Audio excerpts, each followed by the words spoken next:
At USF Holland, our values define who we are. Integrity in all our relationships. Respect for each individual. Excellence in all areas of customer service. Hard work and continuous improvement. For over 70 years, we have been applying these core values every day to the way we do business. Growing, expanding, improving, and earning a reputation as the leader in regional LTL transportation services. It takes years of hard work to earn such a reputation, commitment to customer service, and dedication to quality in everything we do. But it takes more than that. It takes teamwork and a certain attitude that sets us apart from the competition.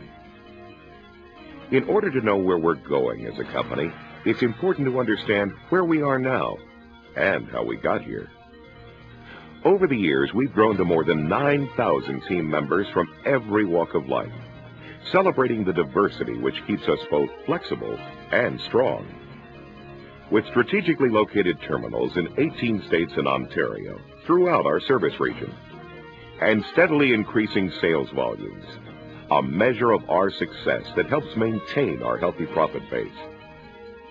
The numbers tell only one story, because the people at USF Holland feel a special pride.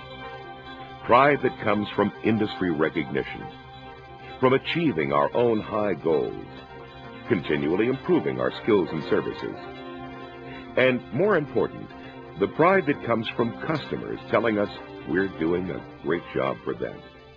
So anytime we need something special, they just jump right to it and help me out with it. I want them to do it right the first time. And I want everything delivered perfect. I don't want any problems, any mistakes. I don't want any phone calls from customers. I don't think you can compare any other LTL carriers to Holland Motor. They have the best service. They have the most service. They have the most terminals. They have the most trucks on the road. You know, they have the most people that you can call and contact. They're just the best. Throughout the years, we know that our success would not have been possible without the guiding vision of our founders, John and Catherine Cooper.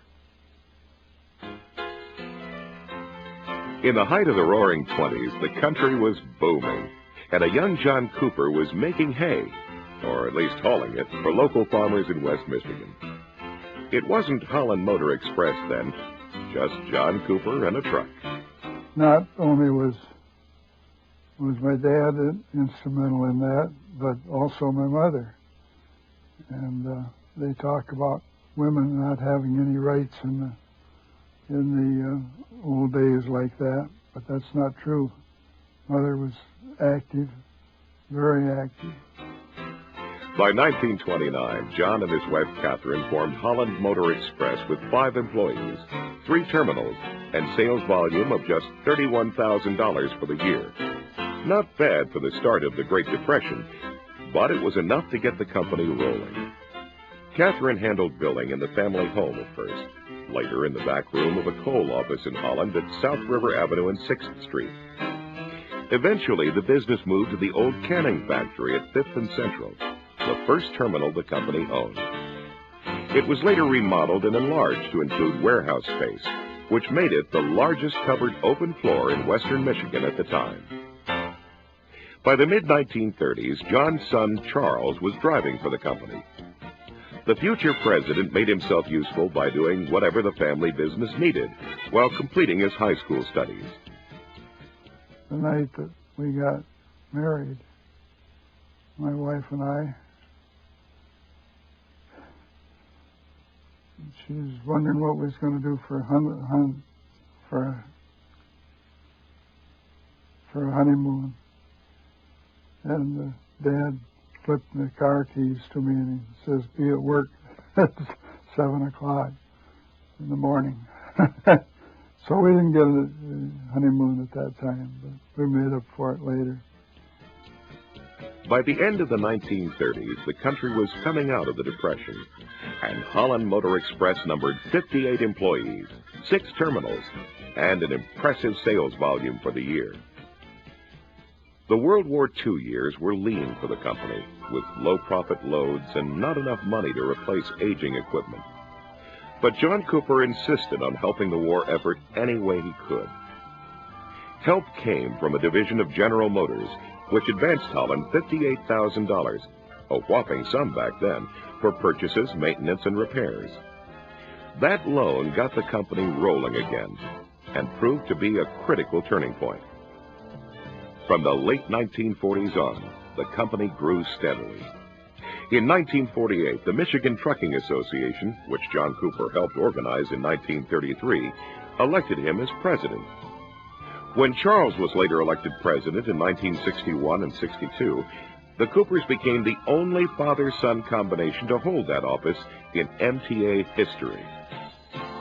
Growth and prosperity returned to the company, setting the stage for even greater successes in the coming decades. Drivers were happy, we were happy, and the customer was happy. By the mid-1950s, John became board chairman, and Charles succeeded him as president. One of the first things he did was to set a sales volume goal of $4 million for 1957. That goal was met, and 2 decades later, the company did that much revenue in a month. By 1958, John and Catherine began enjoying a well-deserved retirement, leaving behind a legacy of hard work and strong values, values which continue to produce a bountiful return.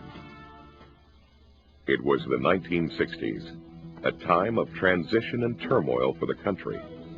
And once again, Holland continued to prosper. The company moved into its newest terminal in Grand Rapids, a 32,000 square foot facility, the company's 18th terminal in the system, with 100 employees at this location. In 1967, the company was awarded the prestigious National Freight Claim Council Award for outstanding achievement in freight loss and damage prevention, an award the company was to win several times in the coming years. In 1962, Holland drivers set a record of 1.5 million collision-free miles, and new terminals opened in central Indiana, and a year later in northern Kentucky. 1963 was the first father and son event for Holland, giving highway drivers' sons first-hand knowledge of what their fathers do by letting them ride along for a week. The program started a tradition that continues to this day. The decade closed with new records set in sales volume and number of employees, but big changes lay ahead for Holland Motor Express. The 1970s were years of achievement and change for the company. A record for collision-free miles was set from May 9th through October 29th of 2,780,126 collision-free miles. In 1972, Holland moved into new headquarters. The company enjoyed spectacular growth in the 1970s when Holland acquired other trucking companies that extended service from western Illinois and eastern Iowa to Michigan and Ohio. By the end of the decade, Holland celebrated 50 years in business with the most impressive numbers yet. But the best was yet to come. The biggest milestone of the 1980s was the acquisition of Holland Motor Express in 1985 by Thomas Nationwide Transport of Sydney, Australia. As TNT Holland, the company continued to expand in the South, opening 2 new terminals in Tennessee. During this period of phenomenal growth and ownership shift, the company held on to its most important core values, especially its integrity and respect for each individual. The 90s began with even more recognitions and rewards for Holland. The company again won the Top Claim Prevention Award from the National Freight Claim and Security Council. The company earned this top distinction in 10 of 11 years by paying attention to the basics.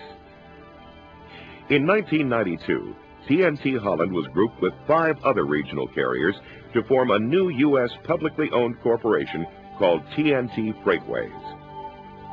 Having achieved its own identity as a leader in transportation and logistics, TNT Freightways announced in February 1996 the change of its name to U.S. Freightways. Holland, of course, would be renamed USF Holland, the name that remains to this day.